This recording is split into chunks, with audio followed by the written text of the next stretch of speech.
یہ واقعہ منسوب کر کے بیان کرتے ہیں کہ حضرت امام جعفر صادق رضی اللہ تعالیٰ عنہ دوپہر کے کھانے کے لیے بیٹھے ہیں اور ان کا ایک خادم، ان کا ایک نوکر کھانا لے کر آ رہا ہے اور غلطی سے اس نوکر کو ٹھوکر لگ گئی، پیر میں کچھ آ گیا، ٹھوکر لگ گئی، تو وہ سالن جو لے کر آ رہے تھے ان کے خادم حضرت امام جعفر صادق رضی اللہ تعالیٰ عنہ کے خادم، وہ سالن جو لے کر آ رہے تھے وہ سالن ان کے بدن پر، کپڑوں پر گرا۔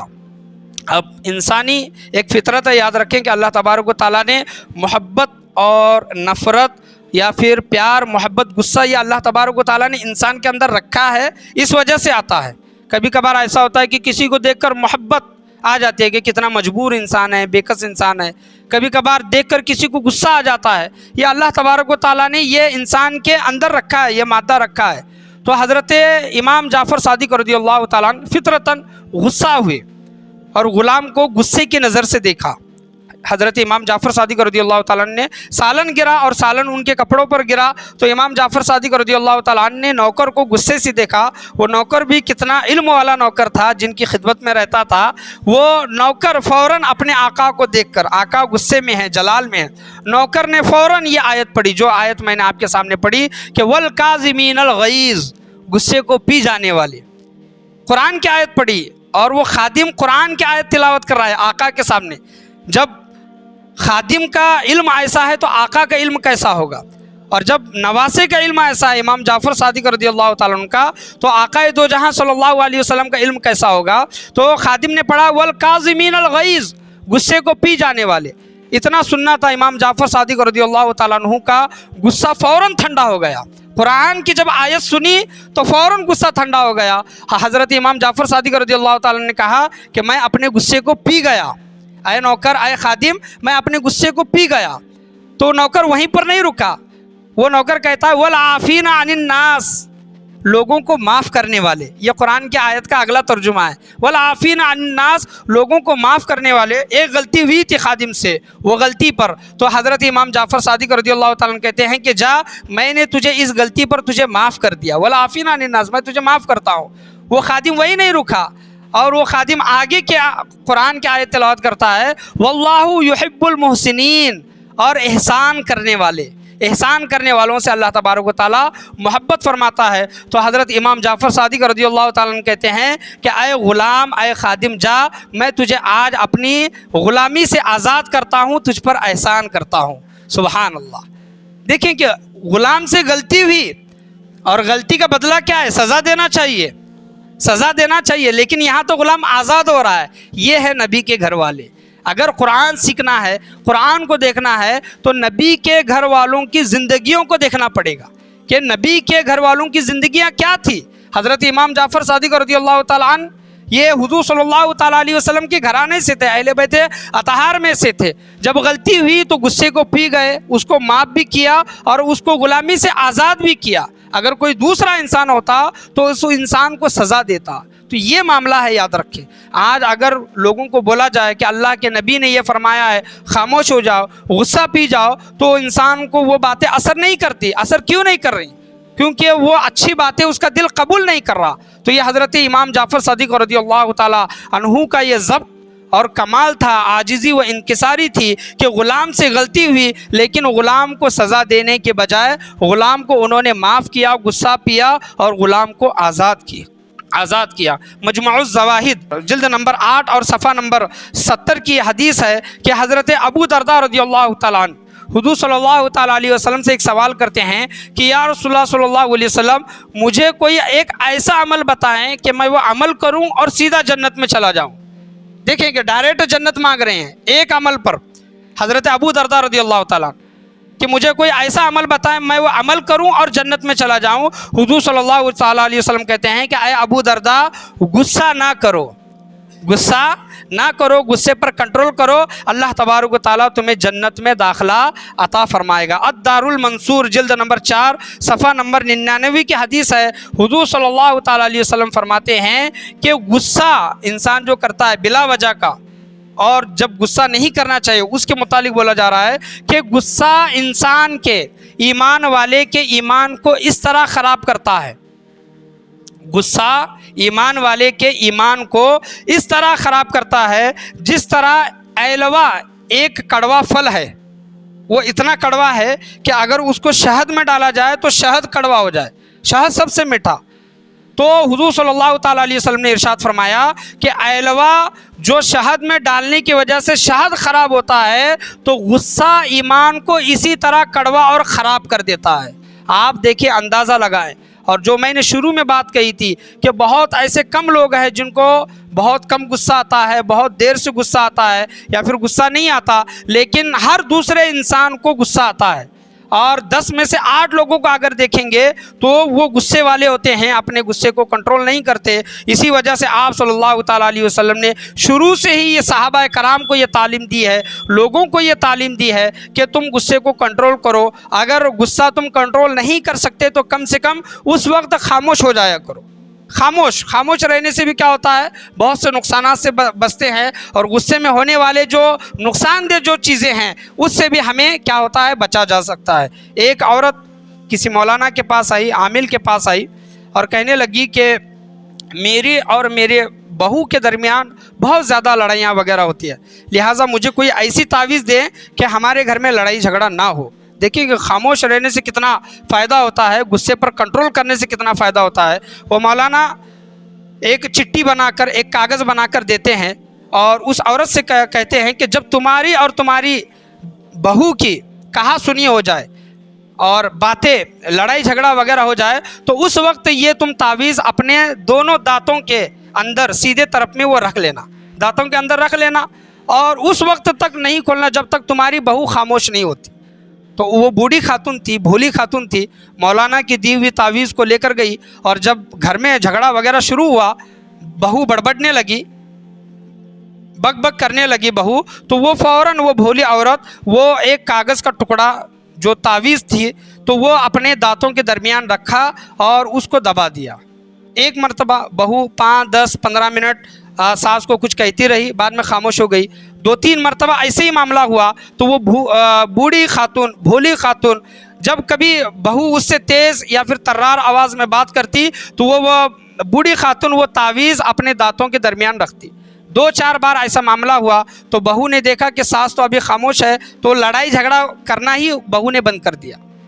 تو کچھ ہفتوں کے بعد وہ مولانا کے پاس گئی اور کہنے لگی کہ مولانا آپ نے بہت ہی بہترین تعویذ دیا ہے، ایسے تعویذ دیا ہے کہ ابھی میری بہو مجھ سے لڑائی نہیں کرتی، جب کبھی گھر میں لڑائی جھگڑا ہوتا ہے وہ تعویذ میں دانتوں کے درمیان دبا لیتی ہوں، خاموش ہو جاتی ہوں، گھر میں لڑائی وغیرہ تمام کے تمام چیزیں بند ہو جاتی ہیں۔ مولانا ہنسنے لگے اور کہنے لگے کہ میں نے تمہیں کچھ تعویذ نہیں دیا، بلکہ صرف ایک کاغذ کا ٹکڑا تھا، تمہاری زبان بھی تیز تھی، تمہاری بہو کی زبان بھی تیز تھی، اسی وجہ سے دونوں میں کہا سنی ہو جاتی، لڑائی جھگڑا وغیرہ ہو جاتا، تم خاموش رہو اس وجہ سے میں نے وہ چیز دی۔ جب وہ تم تعویذ سمجھ کر جب تم اپنے دانتوں کے درمیان پھنسا لیتی، تمہیں بولنے کا موقع نہیں ملتا، تو بہو بول بول بول کے خاموش ہو جاتی، اسی طرح تمہارے لڑائی جھگڑے یہ تمام کے تمام ختم ہو گئے۔ بتانے کا یہاں پر حاصل کلام یہ ہے کہ 2 لوگ آپس میں لڑ رہے ہیں تو ایک بولے گا تو دوسرا 2 بولے گا، پہلا 1 مارے گا تو دوسرا 2 مارے گا، یہ ایسے معاملات ہیں، یہ غصے وغیرہ کے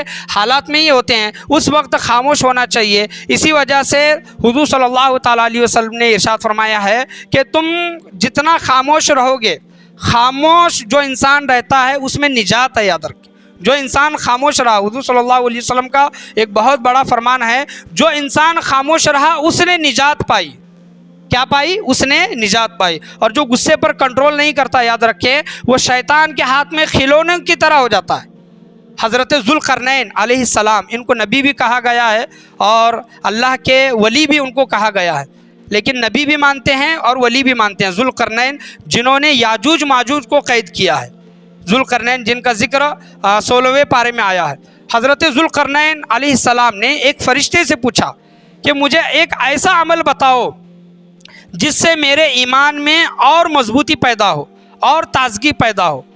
تو وہ فرشتہ حضرت ذوالقرنین علیہ السلام سے کہنے لگا، احیاء العلوم کتاب میں یہ ذکر آیا ہے کہ وہ فرشتہ حضرت ذوالقرنین سے کہنے لگا کہ آپ غصے پر کنٹرول کیا کریں، غصے پر قابو پایا کریں۔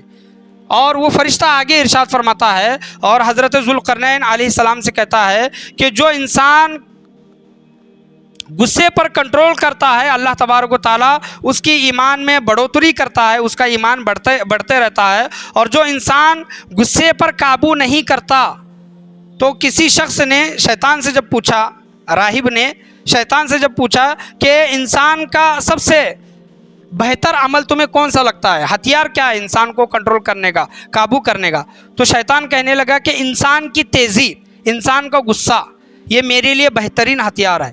اور کہا گیا ہے، کتابوں میں آیا ہے کہ جب انسان غصے میں ہوتا ہے تو شیطان اس پر پورا کے پورا قابو پا جاتا ہے۔ شیطان اور غصے میں کسی کو مار رہا ہے، کسی کو گالیاں دے رہا ہے، کسی کو برا بھلا کہہ رہا ہے، تو وہ نہیں کہہ رہا، شیطان کہہ رہا ہے، کیونکہ شیطان اس کے اوپر پورا کے پورا کنٹرول کیا ہوا ہے۔ اور ایک مثال دے کر بولا گیا ہے کہ بچہ جس طرح ہاتھ میں گیند پکڑتا ہے اور گیند کو اوپر نیچے آگے پیچھے ہلاتا ہے، کھیلتا ہے، شیطان انسان کے ساتھ اس طرح کھیلتا ہے غصے کی حالت۔ شیطان انسان پر غصے کی حالت میں اس طرح کنٹرول کرتا ہے، اس پر قابو پاتا ہے۔ تو اس سے بچنے کی سخت اور نہایت ضرورت ہے۔ اللہ کی بارگاہ میں میں یہی دعا کرنا چاہوں گا، اللہ تبارک و تعالی ہم تمام لوگوں کو بولنے سننے سے زیادہ اس پر عمل کرنے کی توفیق و رفیق عطا فرمائے۔ انشاءاللہ عز و جل آنے والے جمعہ میں بھی غصے کے متعلق، غصے کی مذمت اور غصہ کب کرنا چاہیے کب نہیں کرنا چاہیے اس کے متعلق بولنے کی کوشش کی جائے گی۔ اور بھی بہت سے احادیث کریمہ ہیں، قرآن کی آیتیں ہیں اور واقعات ہیں، انشاءاللہ وہ بولنے کی کوشش کی جائے گی۔ اور جب انسان کو جب غصہ آئے تو حضور صلی اللہ تعالیٰ علیہ وسلم نے ایک بہترین طریقہ جو بیان کیا ہے وہ بھی آنے والے جمعہ میں بولنے کی کوشش کی جائے گی۔ آج کے بیان میں، آج کے درس میں بولنے میں، سننے میں، سمجھنے میں، سمجھانے میں کسی بھی قسم کی غلطی، کمی بیشی، کوتاہی، خامی، بھول چوک ہوئی ہو، اللہ تبارک و تعالیٰ اسے محض اپنے فضل و کرم سے اسے معاف عطا فرمائے۔ اور غصے پر قابو رکھنے کی، غصے کو پی جانے کی اللہ تبارک و تعالیٰ ہم تمام لوگوں کو توفیق و رفیق عطا فرمائے۔ بولنے سننے سے زیادہ اس پر عمل کرنے کی توفیق عطا فرمائے۔ شریعت کے خلاف اگر کام ہوتے ہیں تو اس وقت غصہ کرے، اس وقت غصہ جائز ہے۔ کسی سے اگر غلطی ہو جائے تو اس وقت معاف کرنے کی اور اپنے غصے کو پی جانے کی کوشش کریں۔ اللہ کی بارگاہ میں یہی دعا ہے، اللہ تبارک و تعالی ہم تمام لوگوں کو بزرگان دین کے نقش قدم پر چلنے کی توفیق عطا فرمائے۔ لا الہ الا اللہ محمد رسول اللہ صلی اللہ علیہ وسلم، وآخر دعوانا ان الحمد للہ رب العالمین۔